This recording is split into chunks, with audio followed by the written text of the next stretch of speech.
Buenas noches. Sí, Daniel, lo siento, no ser la licenciada. Em, Como primer punto, me solicitaba la licenciada que les recordara lo relativo a la investigación. ¿Cómo estamos con eso? ¿Cómo van? Entregado, Lick. Muy bien. Entregado. Entregado.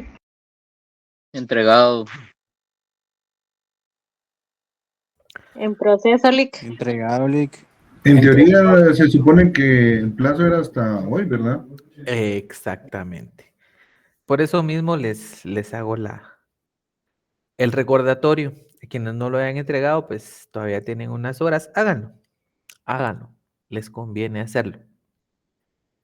Es una de las formas que la licenciada está utilizando para poder colaborar con ustedes también. Entonces colaboren ustedes con ella entregándole el trabajo. A todos aquellos que ya lo han cargado, pues muy amables por haberlo ya hecho. Y platicábamos con la licenciada respecto de, y como se los dijimos en un momento, no les vamos a examinar algo que no les hayamos dicho, algo que no se haya conversado en clase. Tratamos de ser objetivos y tratamos de que ustedes aprendan. Les voy a pasar de una vez el enlace de asistencia para que puedan verificarla y así procedan a la asistencia de hoy. He notado que algunos siguen teniendo inconveniente con las asignaciones. Entonces, por favor, verifiquen bien esa situación para que así nosotros no tengamos el problema final de semestre. Ya que al final el problema no es tanto para nosotros, sino para ustedes. Entonces, por favor, verifíquenlo. Vamos a utilizar el mismo formato de la semana virtual anterior. No les vamos a poner restricciones, pero sí, por favor, verifiquen que sus asignaciones ya estén bien. ¿Alguno todavía con problemas de asignación de los presentes o todos ya estamos bien? Perfecto, perfecto. Entonces me alegra bastante que ya estemos bien en ese aspecto. Como situación particular, estábamos conversando con la licenciada de que vamos a elaborar con ustedes en conjunto un cuestionario. Vamos a hacer 100 preguntas para que todos tengamos el mismo material, tengamos las mismas preguntas y nadie diga yo no sabía que venía en el examen. Sino por el contrario, que todos estemos preparados para tener el total de puntos. Recuerden, el parcial va a ser presencial. Entonces, esta es una forma en la cual la licenciada también está viendo la forma de poder que ustedes puedan llevar avante su curso. Si alguno tiene alguna queja o reclamo respecto del modelo, pues nos lo puede hacer saber.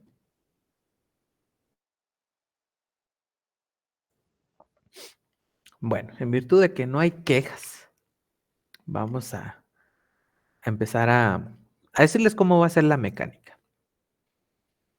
Vamos a tratar de que ustedes no tengan que escribir mucho el día del examen.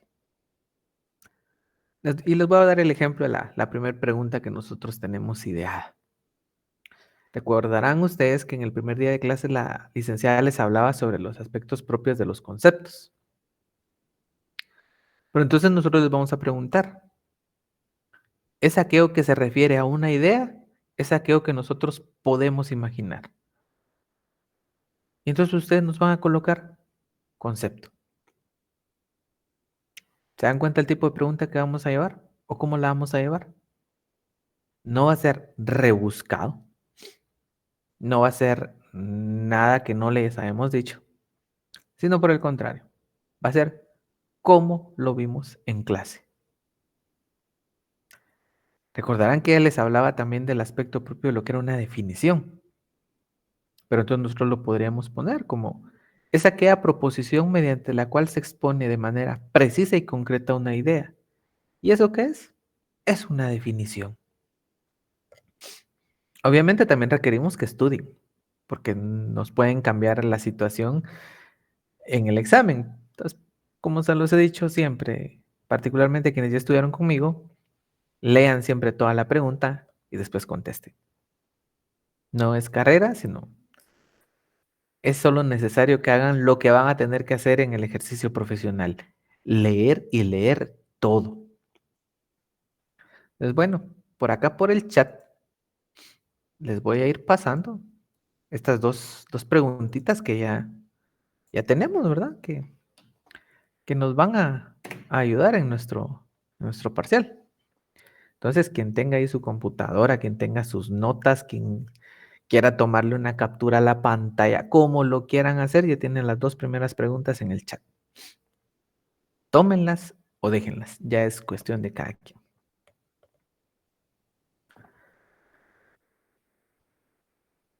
También la licenciada les hablaba sobre ese conjunto de actividades que se realizan para alcanzar una meta y producir, ¿qué?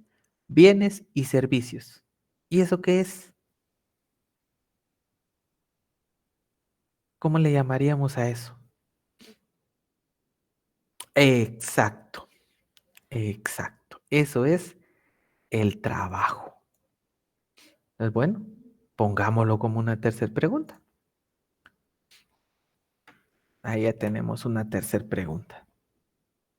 Vean, esta es nuestra dinámica.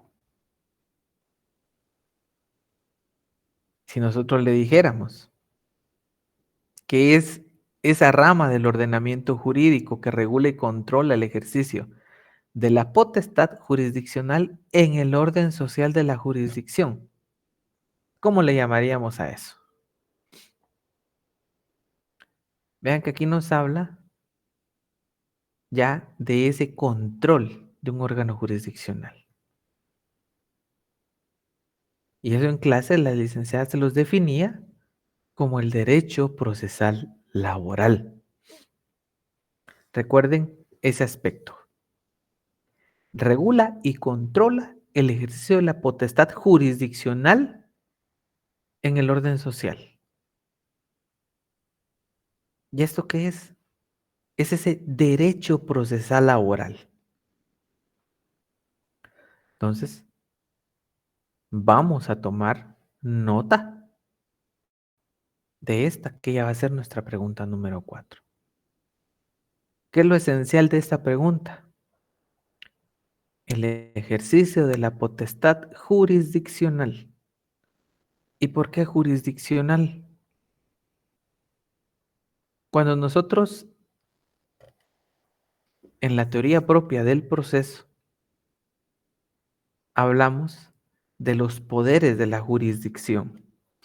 Por eso es que este aspecto jurisdiccional no se nos debe olvidar nunca, porque refiere a la potestad de los tribunales de justicia. En Guatemala tenemos los juzgados, que son establecidos para un juez, los juzgados pluripersonales, que tienen 2 jueces, y tenemos también los tribunales, que son cuerpos colegiados conformados por 3 jueces. Las salas jurisdiccionales se componen de 3 magistrados. ¿Y la Corte Suprema de Justicia, de cuántos magistrados se compone? Sí. 13 magistrados. Exactamente.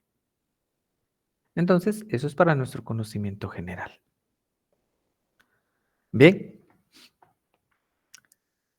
Si nosotros preguntáramos en el examen qué es esa ciencia del derecho en el ámbito laboral en el cual se va a incluir la actividad del contrato o la relación del trabajo, ¿cómo le llamamos a eso?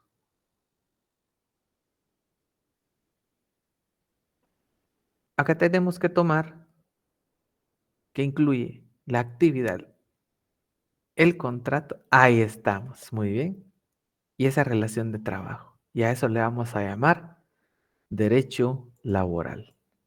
Entonces, ya llevamos, ¿cuántas preguntas llevábamos? Ya 4, ¿verdad? Entonces vamos a ir a nuestra quinta pregunta. Así es. Ahí las van apuntando, porque estas las estamos haciendo en clase. Yo no las tengo apuntadas. Se las estoy poniendo para que ustedes tengan todos el archivo. Después me lo pasen a mí. Y de ahí yo saque el examen para ustedes. O bueno, que la licenciada saque el examen. Pero ya lo hicimos por acá. Entonces, guarden su chivo. Como dijo ella, guarden todo eso ahí para ustedes. ¿Recordarán ustedes que la licenciada les hablaba de esas etapas históricas del trabajo? Donde el hombre ya tenía ese paso de recolector a cazador, de cuando surgió la esclavitud, cuando se dio la revolución industrial, cuando surgía la burguesía y se daba ese descubrimiento de la América en la cual vivimos nosotros. Si nosotros vamos, ¿en qué etapa histórica del trabajo el hombre pasó de ser de recolector a cazador? ¿Será que fue en la Edad Antigua? ¿Ustedes qué dicen? Así es, así es. Fue en la prehistoria. Entonces, si nos damos cuenta, ahí tenemos otra pregunta. Entonces, pongámosla de una vez. Pongámosla de una vez, la prehistoria. Vamos a ponerlo aquí para que ustedes tengan su séptima pregunta. Vamos a llegar a 100 preguntas, ¿verdad? Pero preguntas sencillas. No vamos a andar rebuscando nada que no hayamos visto en clase. Bueno, entonces, con el paso de las épocas, recordemos que hubo una época en la que surgió la esclavitud. Es pregunta 6, me dicen por acá. Miren, pues, yo aquí me emocioné. Es la sexta. Muy bien, compañeros. Es la sexta pregunta.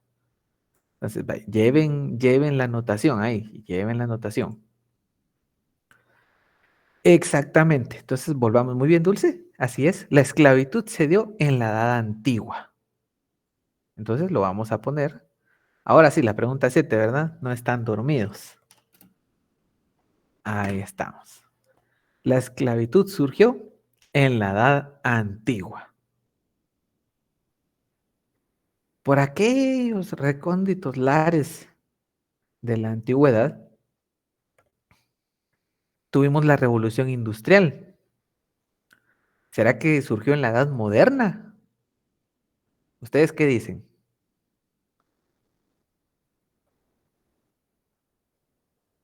¿Están seguros? Les doy opción de recapitular.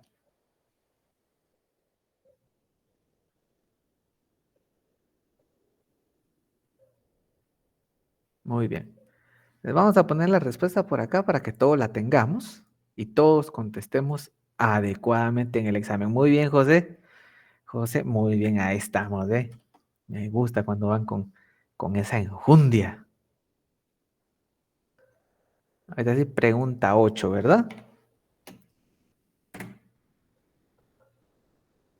Y bien, ¿cómo en la Edad Media se nos dio esa revolución industrial?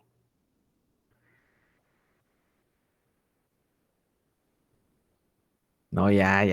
No se me duerman tampoco. La 7 era la Edad Antigua y vamos en la Edad Media. La pregunta 8. Y ahora vamos a una pregunta número 9, ¿no? Y es como consecuencia de ese orden lógico que hemos traído. Sí, Emerson, adelante. Lick, perdone, yo estoy viendo la presentación y sí dice que la revolución industrial se dio en la edad contemporánea, no media. Entonces permítame, mi distinguido. Vamos a corregir eso de una vez porque, Sí, si no la vamos a tener mal. no, porque por eso les estoy diciendo, anótenlo y me lo pasan. Porque no les vamos a poner algo malo que yo les haya dado, ¿verdad? Muy bien, Lick, gracias. Exactamente. Y ahí don Rolando nos da una aclaración del porqué de las cosas. ¿Sí? Es ese paso en el que estamos. Imagínense que se las pongo equivocadas, se las tengo que poner buenas a todos. Pero ya que el compañero lo aclaró aquí, lo vamos a poner así. Porque el compañero lo pidió.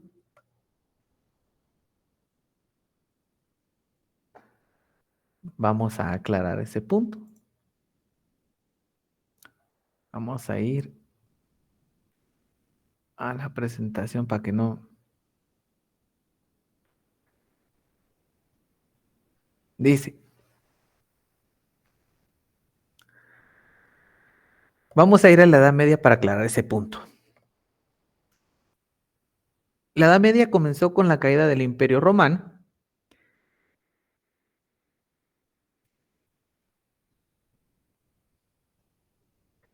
Ahí está. Es ese paso que vamos dando. Es la 8, es la 8. Sí, ya llevamos 8 preguntas, como quien no dice nada. Gracias, jóvenes, por aclararnos lo de la 8. La revolución industrial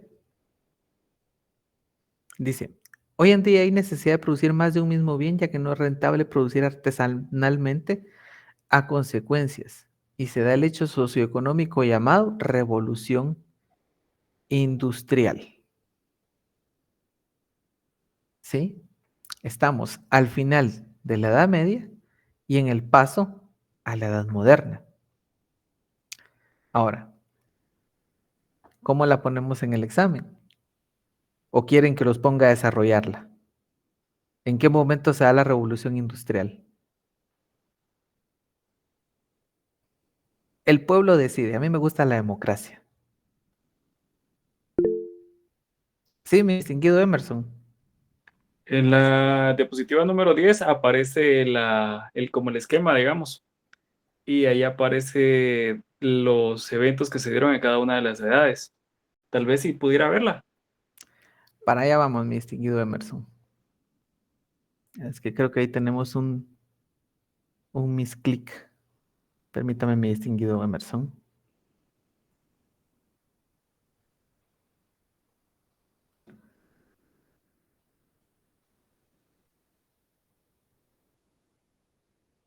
Diapositiva número 10.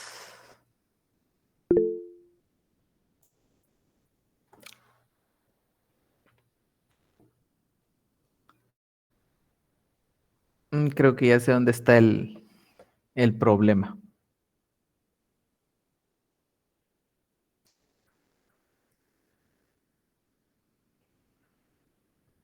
En que se...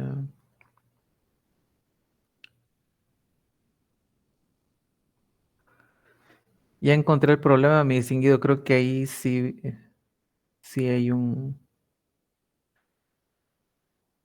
problema.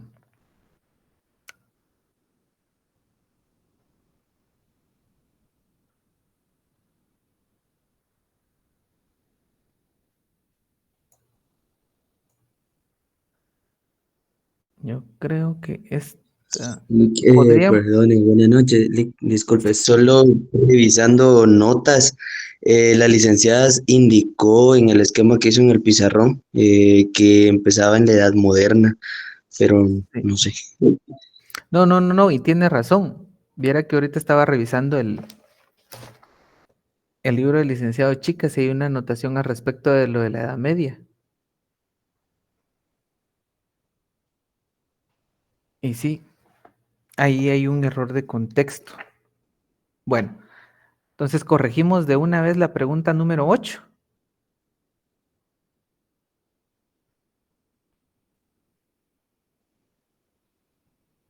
Y vamos a poner en la pregunta número 8, Edad Moderna. Si me pueden hacer favor de cambiar esa respuesta, en la pregunta 8,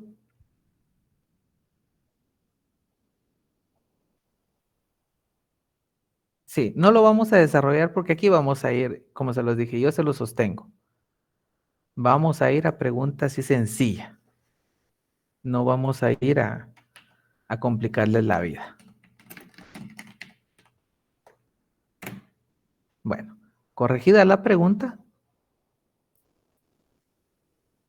Ahí estamos, Manuel González, ya no lo había corregido, ya lo terminamos de corregir. Pregunta número 8, Edad Moderna. Bien. Ahora vamos a una que sí les van a preguntar en el día del examen privado. ¿En qué fecha fue aprobado el primer Código de Trabajo por el Congreso de la República?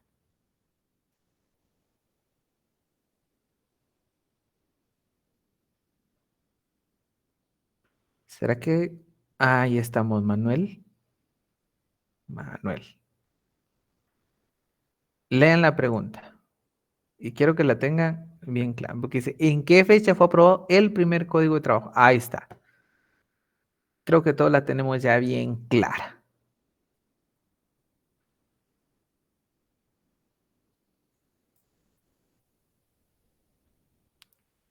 Ahí está.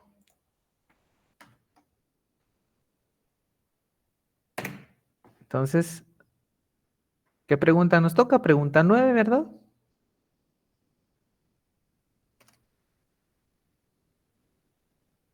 Pregunta 10. Ah, muy bien, muy bien. Pregunta número 10.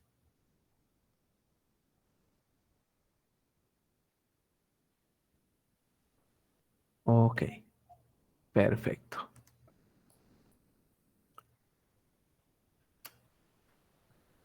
Perfecto, perfecto. Entonces, estamos claros. Esa pregunta, esa última pregunta, por favor, sí que no se les vaya a olvidar. Se las van a preguntar desde ahorita hasta el día que los examinen de privado. Sí, yo recuerdo que es pregunta 9, si no estoy mal. O es pregunta 9, compañeros, porque corregimos la pregunta número 8, ¿recuerdan? Corregimos la 8. Sí, Josep, adelante. Sí, ahorita contestamos la 9 y ahorita corresponde la 10. Muy amable, Josep. Bien. Bien, muy amable por parte de Josep. Ah, casi se me olvida una. Y es una de estas preguntas de la 9 respuesta 8 de febrero. Muy amable, Anderson. Muy amable, Mario, Mariela. Muy amable también.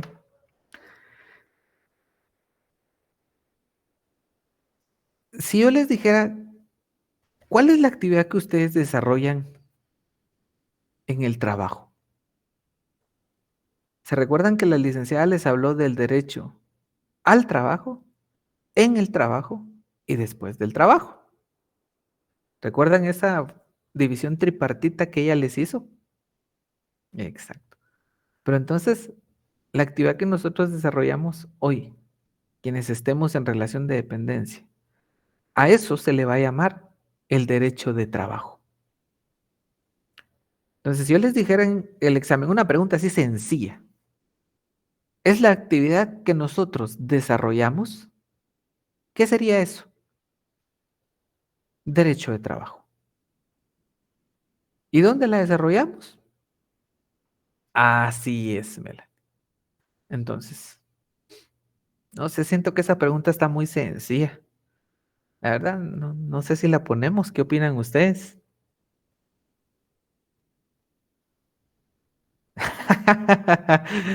Sí, ¿verdad? La ponemos. Ah, muy bien, muy bien. La vamos a poner. La vamos a poner. Bueno, esta es la pregunta número 10. Pregunta número 10. Es la actividad que nosotros desarrollamos. Derecho de trabajo. Bien. Vean, son preguntas sencillas. No estamos aquí rebuscando preguntas que no tengan nada que ver, sino al contrario, estamos buscando cómo hacernos la vida más fácil.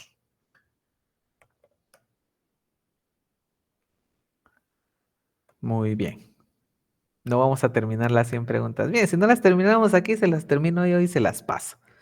Pero me interesa que ustedes las vayan asociando desde ahorita para que pues, en el examen no les cueste. Al contrario, sean exámenes de 15 minutos y ya digan, estuvo facilito.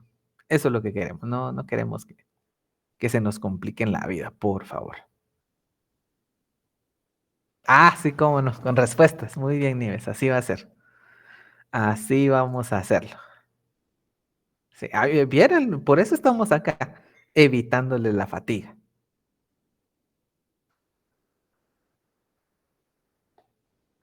Muy bien.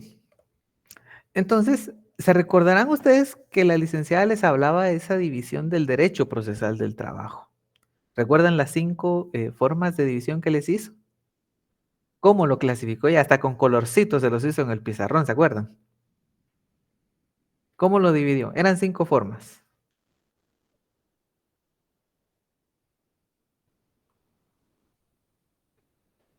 Bueno. Ah, muy bien, Mirta. Individual, colectivo, sí. Ahí estamos. Muy bien, llevan 2. Colectivo, pues individual, colectivo. Administrativo, muy bien, exactamente. Internacional, ¿ven? Sí saben, yo sé que ustedes saben, sí. Nosotros creo que nos estamos complicando la vida. Ustedes ya saben qué va a venir en el examen.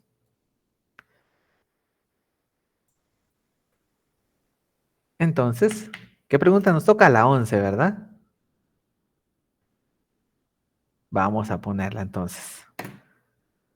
¿Cómo se clasifica el derecho procesal del trabajo? Así, tienen 5 ahí. Imagínense que les ponemos elección múltiple. Y les ponemos en uno derecho penal o derecho civil, ustedes ya no, es derecho del trabajo, derecho individual del trabajo. ¿Sí? Como les digo, van a ser preguntas sencillas, no nos vamos a complicar la vida. Recordarán también ustedes que la licenciada les habló de esos principios propios del derecho del trabajo. Hay un principio muy bonito que es ese principio que va en favor del trabajador. ¿Cómo le llamamos a ese principio? En el que se establece que toda la interpretación debe hacerse en favor del trabajador. Ahí está, ¿eh? Indubio pro operario. Y vean que ese principio es bien especial. Es bastante especial. Bueno, ya sabemos que es indubio pro operario. ¿Y en la Constitución dónde lo tenemos regulado?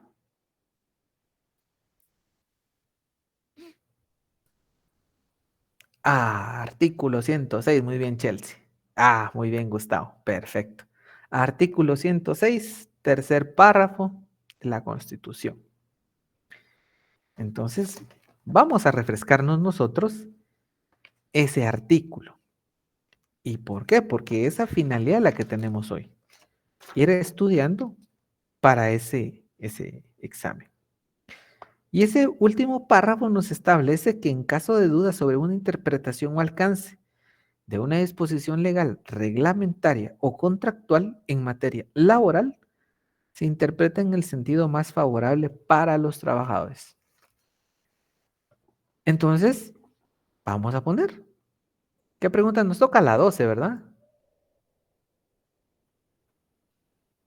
Bueno, entonces vamos a poner. ¿En qué artículo de la Constitución encontramos el principio indubio pro operario? 106 de la Constitución Política de la República de Guatemala. Entonces, ya tenemos que 12 preguntas. Vean qué fácil las encontramos. Y este principio tiene una estrecha relación con otro principio. Pero este ya es un principio más enfocado a el aspecto procesal. ¿Por qué? Porque en ese principio vamos a encontrar contenidos, varios de los principios sustantivos. Esos principios sustantivos ustedes ya los vieron cuando estudiaron Derecho del Trabajo. Se recuerdan que ustedes pueden sindicalizarse, ustedes pueden negociar colectivamente, tienen derecho a huelga, que les remuneren equitativamente por la actividad que elaboran. Ese principio indubio pro operario, ese principio de irrenunciabilidad de derechos, ese principio de imperatividad. Pero ya pasamos del indubio prooperario de la parte sustantiva y vamos a pasar a englobarlo en la parte adjetiva o procesal. Y vamos a encontrar la relación a este principio en el principio protector o tutelar de los trabajadores. ¿Y dónde encontramos regulado ese principio? Cuéntenme.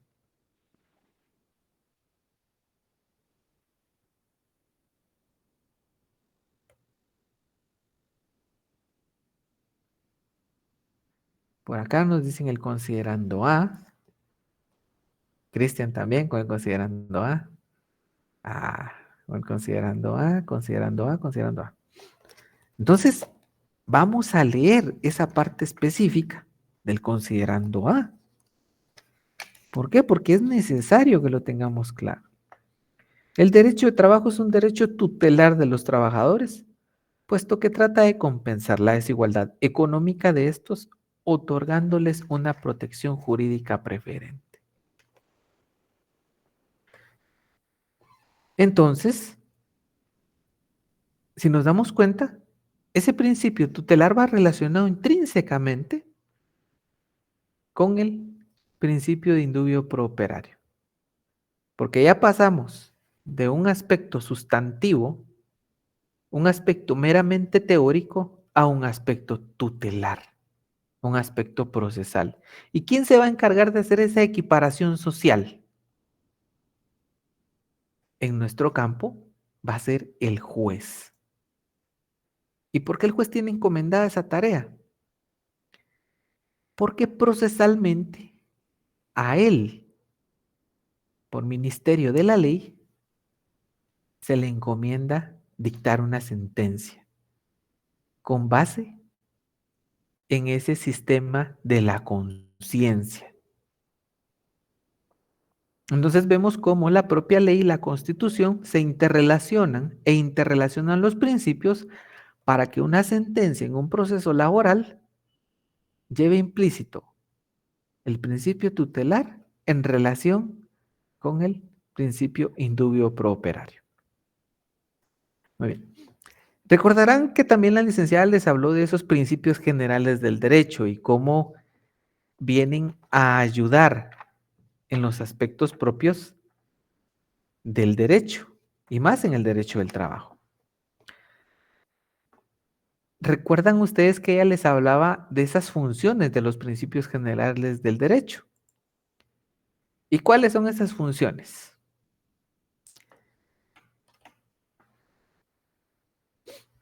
Recuerdo que se dio una compañerita. Ahí está. Muy bien, Brian. Función informadora.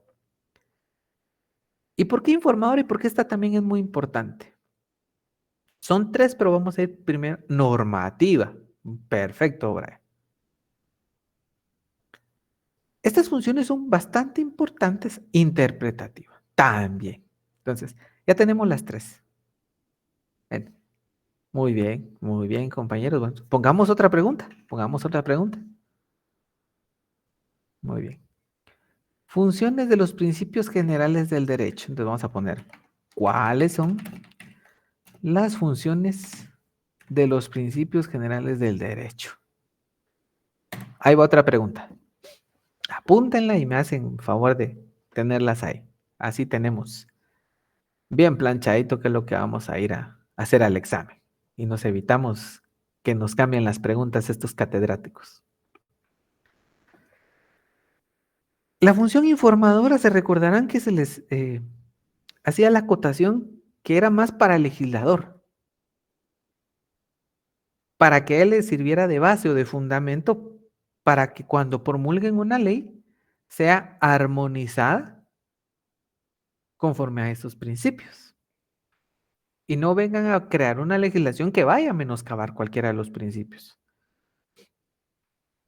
Imaginemos un contexto bien irreal, pero que pueda ser real en algún país del mundo, en el que ese principio indubio prooperario no sea aplicado y que se genere una ley que lo venga a vulnerar.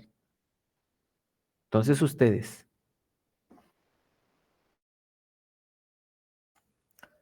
como asesores, van a plantear la acción constitucional pertinente. Porque ese principio indubio pro operario no puede ser menoscabado por ninguna ley. ¿Y por qué no puede ser menoscabado? Porque es un principio constitucional. Entonces, esa función informadora debe ser una guía para el legislador. Bueno, entonces, otra preguntita por ahí. ¿En qué consiste la función informadora de los principios generales del derecho? Bueno, ¿en qué consiste esa función informadora de los principios generales del derecho? Van a informar al legislador y servirle de fundamento al ordenamiento jurídico que se vaya a promulgar. Entonces, si ven, no tenemos preguntas rebuscadas, son preguntas sencillas. Y lo mejor de todo es que todos tenemos las mismas. Vamos a esta situación normativa de los principios generales del derecho. ¿Y por qué normativa? Porque estos principios van a ser utilizados supletoriamente cuando no exista una ley. Y van a integrar todo el ordenamiento jurídico cuando hayan lo que nosotros aprendimos como lagunas de ley. ¿Qué son las lagunas de ley? Son esos vacíos legales en los que no existe una norma específica que regule determinada situación. Pero a nosotros en el derecho del trabajo, en el derecho procesal del trabajo, sí se nos dan esos principios. Entonces, tenemos que utilizarlos. Si no hay un plazo específico en la ley, ¿será que el juez tiene la potestad de señalar un plazo? El juez sí la tiene. Exacto, mi distinguido Brian. Entonces, ¿por qué? Porque tenemos ese principio de celeridad, de economía, de impulso, de oficio. Esos principios que integran, en este caso particular, ese aspecto normativo y que van a decirle al juez, mire, señor juez, aquí no hay un plazo, pues usted señálelo. Y esto ya lo vamos a hacer integralmente con la ley del organismo judicial. Pero como base en el derecho laboral, tenemos esos principios. Y la función interpretadora, esa función, ¿quién la va a ejecutar? El juez. Esa persona investida por Ministerio de la Ley para dictar sentencia en el proceso de trabajo. Entonces, si vemos, los tres o las tres funciones se ejecutan dentro de nuestro sistema jurídico. Y si vamos dándonos cuenta cómo los propios principios y esas funciones van interrelacionándose dentro del proceso. Porque recordarán ustedes que la licenciada les hablaba de que también dentro del proceso hay un principio que va a tener como sentido evitar ese máximo de gastos que se ocasionan en un proceso. ¿Cómo le llamaríamos a ese principio nosotros? Así es, economía procesal. Así es. ¿Por qué? Porque va a hacer que las partes no tengan un gasto excesivo de recursos. Entonces, tenemos otra preguntita acá. Es el principio que tiene como sentido evitar el máximo de gastos que ocasiona un proceso. Y le llamamos nosotros economía procesal.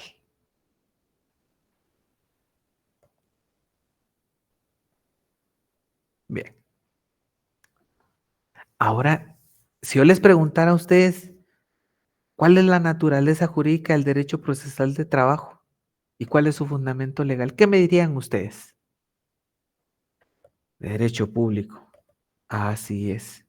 ¿Y dónde nos fundamentamos para decir que es de derecho público? El considerando cuarto. Literal E. Ahí estamos.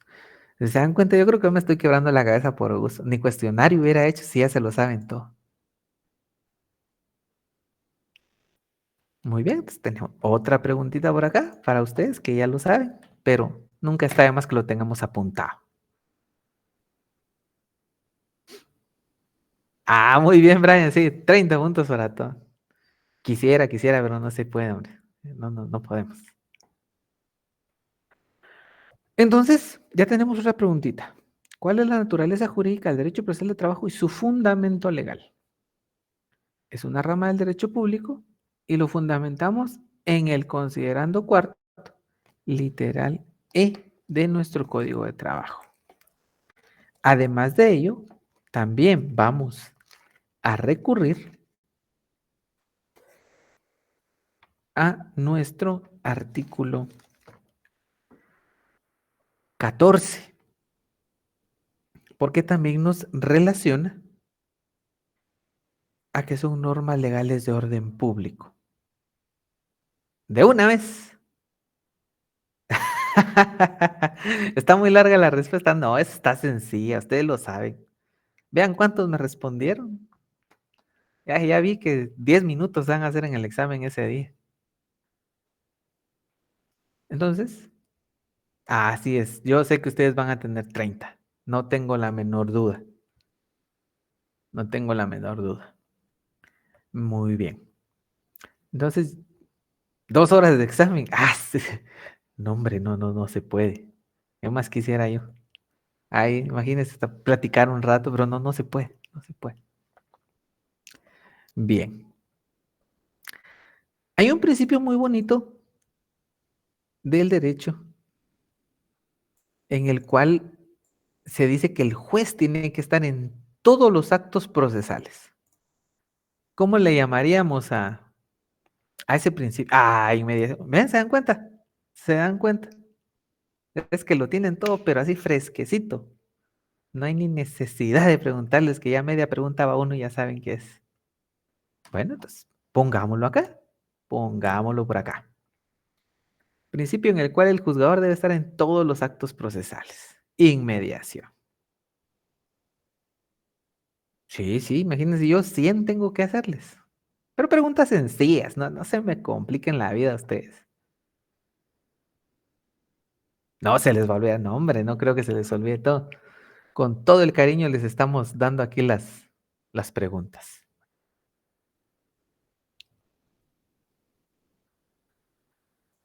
Bueno, hay otro principio bastante bonito. Nos toca la pregunta 17. Muy bien. Vamos a leer el artículo 335 del Código de Trabajo, porque van a ver que ahí toca la 18. Yo estoy confiando en ustedes. Después voy a revisar el chat y espero que no me hayan mentido. Porque para eso estamos haciéndolo aquí, para que nos ayudemos los unos a los otros. El artículo 335 nos establece que si la demanda se ajusta a las prescripciones legales, el juez señalará día y hora para que las partes comparezcan a juicio oral. Entonces, si yo les dijera cuál es el fundamento legal del principio de oralidad, ¿qué me van a responder ustedes? Ahí estamos. Artículo 335 del Código de Trabajo. Nombres que son bárbaros ustedes. Son pero bárbaros para esto. Bueno, fundamento legal del principio de oralidad. Ahí tenemos otra preguntita. Bueno, y hemos ido hablando de tantos principios. Hay un principio bien necesario. Y les digo necesario porque el derecho del trabajo sí debe de funcionar. Y es ese principio de impulso de oficio. ¿Y qué es ese impulso de oficio? Ese principio nos lleva a que nosotros no tengamos que estar acudiendo al órgano jurisdiccional a que nos estén velando porque nuestro proceso camine, sino que nosotros, una vez iniciado el proceso, el mismo tienda a ir sin necesidad de esa procuración. Ahí estamos. Vean, qué bonito, qué bonito. Entonces, fundamento legal del principio de impulso de oficio.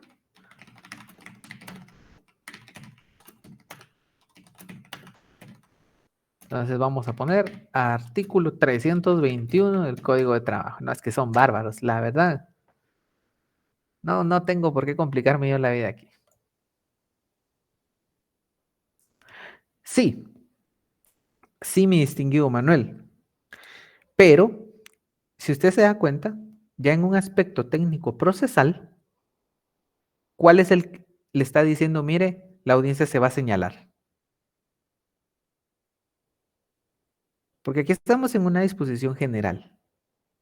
Pero ya en el 335 se nos dice, nuestra demanda cumple con todos los requisitos de la ley, procedemos a señalar a la audiencia. ¿Y cuándo es que nace esa audiencia?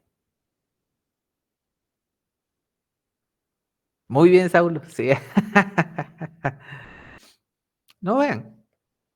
Si se dan cuenta, el derecho del trabajo es bien dinámico, porque hemos ido encontrando esos fundamentos legales para que nosotros tengamos no solo un buen examen, sino tengamos una buena conciencia del derecho del trabajo. Y ya cuando ustedes lo ejerzan, ya sepan dónde está todo en la ley. Pero vean cómo hemos ido encontrando esos fundamentos legales. Entonces, bien. Y si yo les dijera, miren, ahorita los acabamos de hablar, les voy a poner una pregunta sencilla. Enuméreme 3 principios del derecho procesal del trabajo. Oralidad, inmediación, impulso procesal de oficio. Ahí estamos. ¿Se dan cuenta? Miren. Es que son bárbaros. Son bárbaros ustedes. Y si yo les dijera que existe un principio mediante el cual los actos de los tribunales de justicia son públicos, ¿cómo le llamaríamos ese principio? Publicidad. Ahí está. Aquí tenemos otra pregunta. Ahora, ¿en todas las materias son públicos? ¿Ustedes qué dicen? ¿Qué opinan? Cuenten. Exacto, Flor. Muy bien. No todos. No. Dependiendo del proceso. Ahí estamos. Ahí estamos. Efectivamente. Y si ustedes recordarán, hay una ley que regula eso en específico. ¿Y cómo se le llama a esa ley?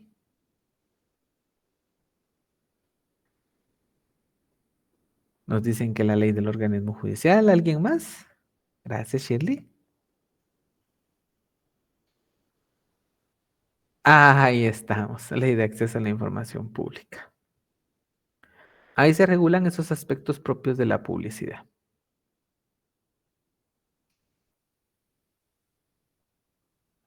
Depende si es parte del proceso o no. Y es que ahí se da esa situación bien particular. Porque recordarán ustedes que en la ley de acceso a la información se establece que van a ser públicos una vez fenecido el proceso. Por eso es que cuando la licenciada les decía que ustedes llegaban a los tribunales, ustedes pedían permiso, si les daban se convertía en público. Y si no les daban, pues no.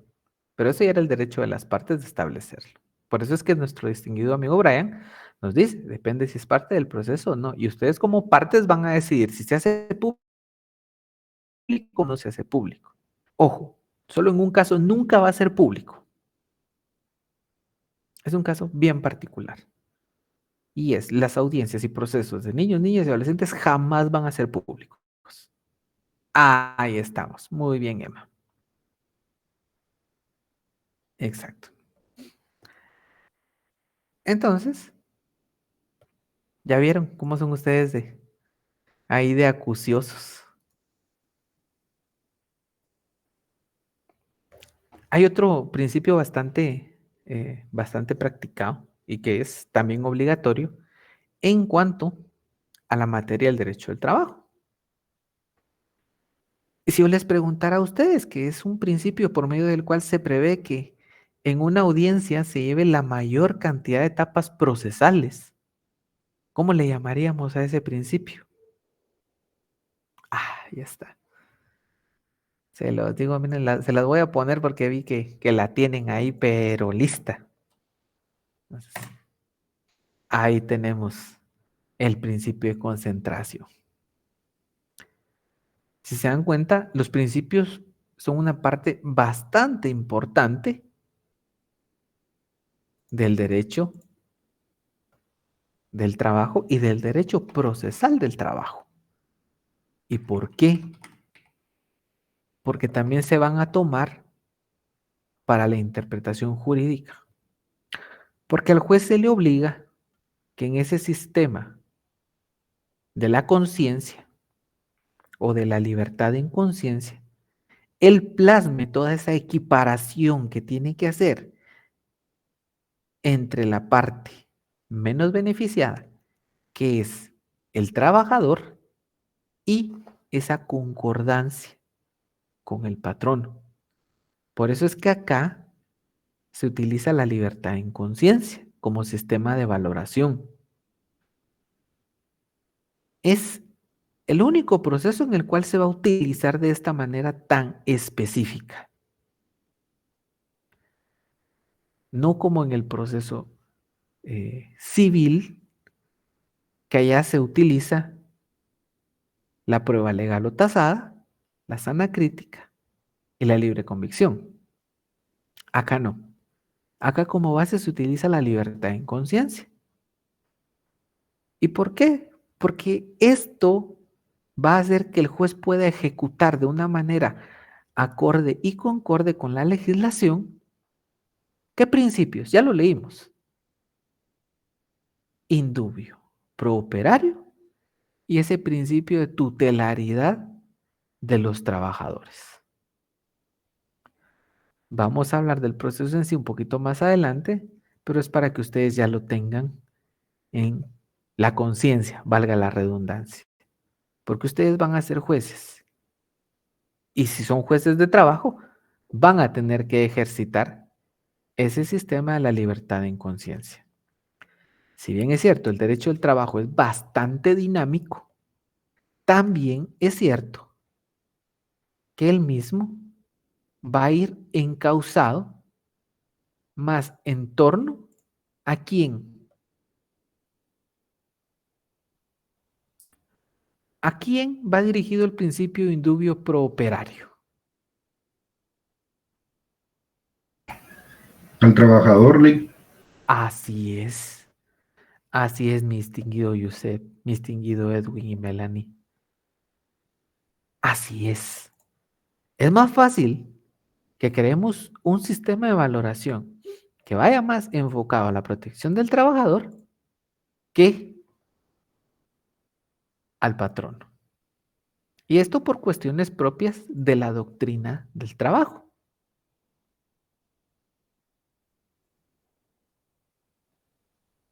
También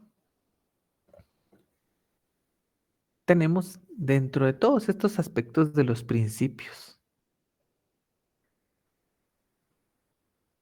ese principio de sencillez. ¿Y qué es este principio? Si yo les preguntara, es el principio por medio del cual todo proceso debe establecer una serie de formas que garanticen la defensa de los intereses tutelados por el derecho. ¿Cómo le vamos a llamar a ese principio? Sencillez, claro. Así debe de ser. ¿Por qué? Porque el derecho del trabajo no es formalista. Son mínimos. Son mínimos los requisitos. Exactamente. Entonces vamos a poner sencillez. Así todos tenemos la misma respuesta. ¿Qué les parece? ¿Están de acuerdo?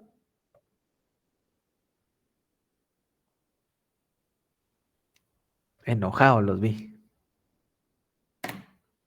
Bien. Bien. Entonces, si se dan cuenta, tenemos otra preguntita ahí. Y vean que hay, dentro de todos estos aspectos propios de los principios, hay un principio que sí se debe de aplicar. Y este no solo es de aplicación en este campo del derecho, del trabajo, sino también de todos los demás procesos. Cuando ustedes propongan una prueba,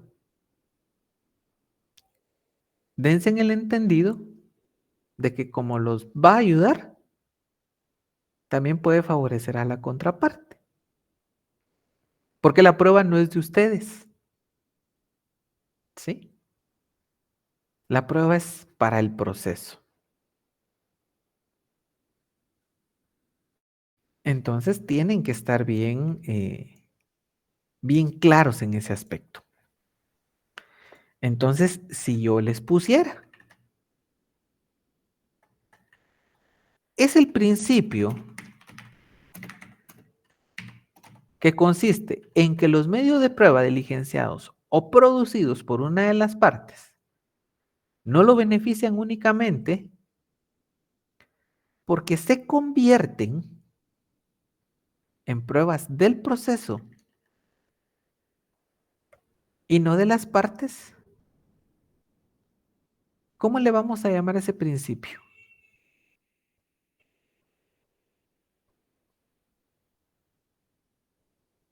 Ahí estamos.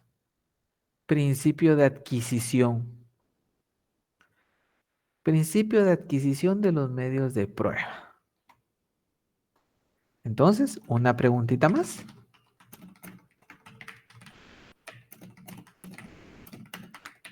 Si me oyen teclear es porque lo estoy haciendo con ustedes, para que no digan, ay, Eli ya las tenía preparadas. Bien, entonces ahí tenemos el principio de adquisición de los medios de prueba. Y si yo les preguntara, ¿cuál es el fundamento legal del principio de adquisición de los medios de prueba? ¿Cuál me van a poner?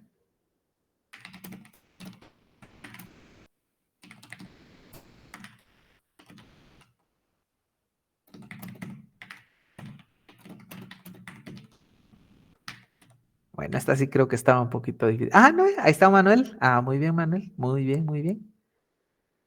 Último párrafo. Artículo 177, Código Procesal Civil y Mercantil. Vean, tenemos otra preguntita. No, hombre, Manuel les está diciendo, no lo regañen. Manuel dándoles ahí el chivo para el examen está.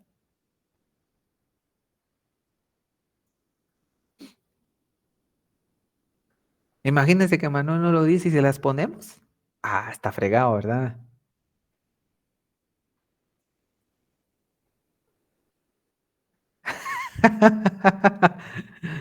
Muy bien, Edwin. Muy bien, muy bien. Buen provecho. Vamos a ir con una última preguntita antes de que. Una última preguntita. Ahora, si yo les dijera a ustedes, ¿ustedes creen que se actúa sin malicia en los procesos? Díganme ustedes, ¿creen que en el gremio de abogados se actúa sin malicia? No, ¿verdad? Qué triste. Entonces no lo vayan a hacer ustedes, por favor. Porque esto nos deriva a otro principio. Y es ese principio de probidad o lealtad que tenemos que ejecutar. ¿Sí? Porque nosotros tenemos que ser abogados íntegros. Entonces, eso espero yo de ustedes. Como se los dije en la primera clase. Tengan cuidado, no los quiero ver en el tribunal de honor sancionados. ¿Sí? Entonces, cuídense mucho de actuar con lealtad. Y otra cosa, litiguen sus procesos. Nos hemos encontrado en la actualidad con abogados que prácticamente es difícil luchar contra la naturaleza caída.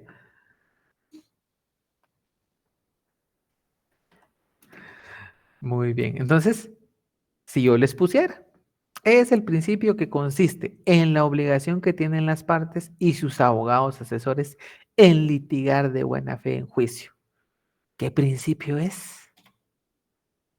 Probidad o lealtad. ¿Sí? Exactamente, tenemos que actuar con esa buena fe. Y si yo les dijera, ¿cuál es el fundamento legal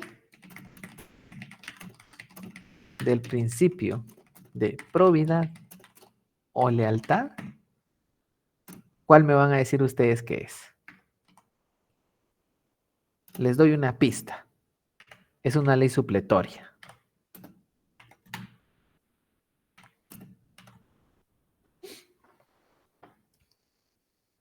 Código de ética, nos dicen por acá. Muy bien, Jennifer. Muy bien, Emerson. Vieran que esos 3 artículos les pueden quitar el título, que tanto les está costando. Imagínense aguantar licenciados que hacen cuestionarios y cosas así. Entonces, actúen con probidad y con lealtad. ¿Sí? Entonces, vamos a poner, ¿cuál es el fundamento legal del principio de probidad o lealtad? Otra preguntita. Entonces, si se dan cuenta, ¿cuántas llevamos ya? 27. Ah, qué bonito. Y ven, las 27 se van a saber ustedes. Las 27 preguntas se van a saber.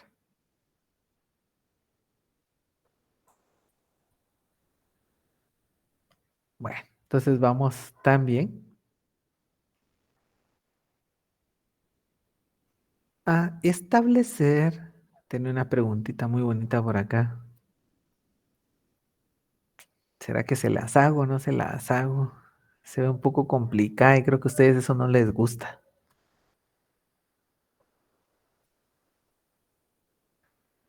¿Qué dicen? ¿Una complicada o no?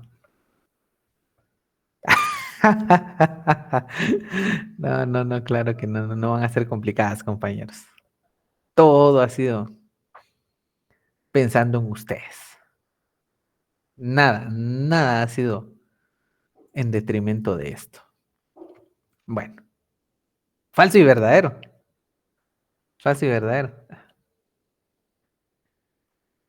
Yo creo que mi falso y verdadero no les va a gustar. Entonces, mejor así, así como vamos. Sencillito. Entonces, si yo les preguntara en el examen, ¿cuáles son las denominaciones del derecho procesal del trabajo? ¿Ustedes qué me dirían?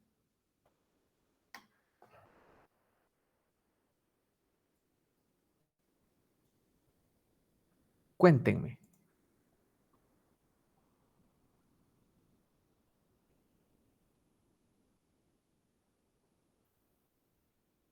¿Será que le podríamos llamar derecho procesal obrero o derecho procesal industrial? Ah, ya está, ¿eh?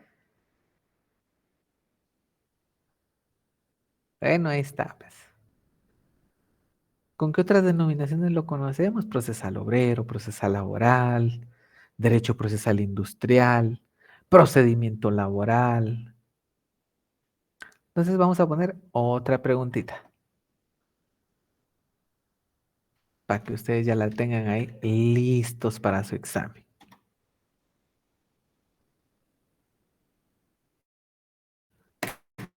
Bien, entonces tenemos otra preguntita. ¿Cuántas llevamos?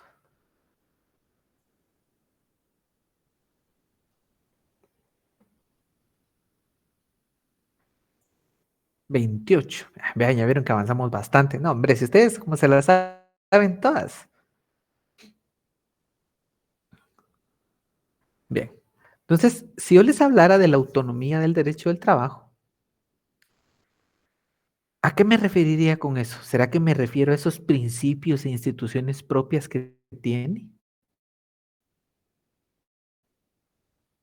¿O es otra cosa? Entonces, si yo en el examen les... ya está. Muy bien, mi distinguido Brian, porque por ahí es. Entonces decimos que, ¿por qué el derecho del trabajo se dice que es autónomo? ¿O a qué nos referimos? Y esta podría ser de falso y verdadero. Ustedes, si yo les preguntaran, la autonomía del derecho procesal del trabajo consiste en que posee sus características propias.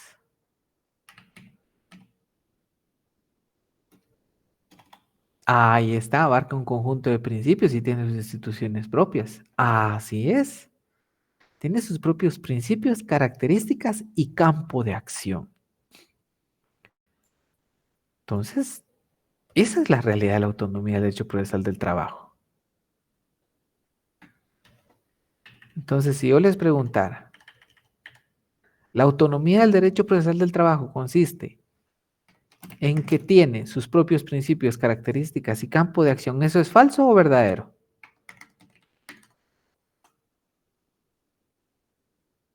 Ahí estamos, de verdadero. Ahí estamos, de verdadero. Entonces, vamos a ponerlo por acá. Muy bien, compañeros. Entonces, ¿cuántas llegamos? A la 29, ¿verdad? Sí, tenemos 29 preguntas. Vamos a hacer la número 30 y ya con esto los voy a dejar irse a cenar porque ya sé que tienen su hambre. Yo les quería que repasaran de una vez, pero ni modo, no se pudo.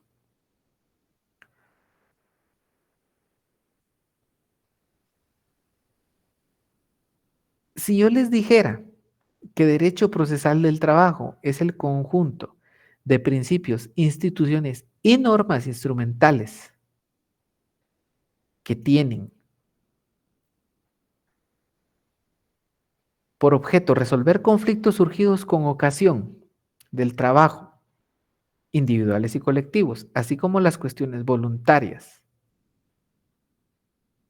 organizando para el efecto a la jurisdicción privativa de trabajo y previsión social, y regulando los diversos tipos de procesos, ¿esa será una definición verdadera?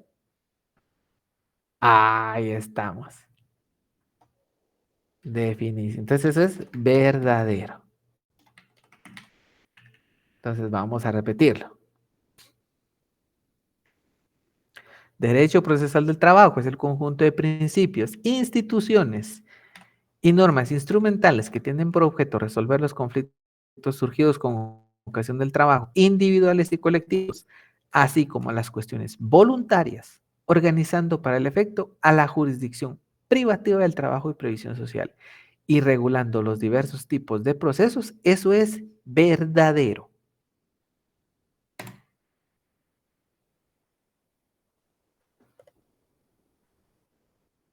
Muy bien, compañeros, me dijeron que ahí vamos 30. Espero que no me hayan mentido. Muy bien, tocaría la 31. Bueno, como sé que ya tienen hambre, ya les... Sí, 30. Bueno, ya tenemos las 30.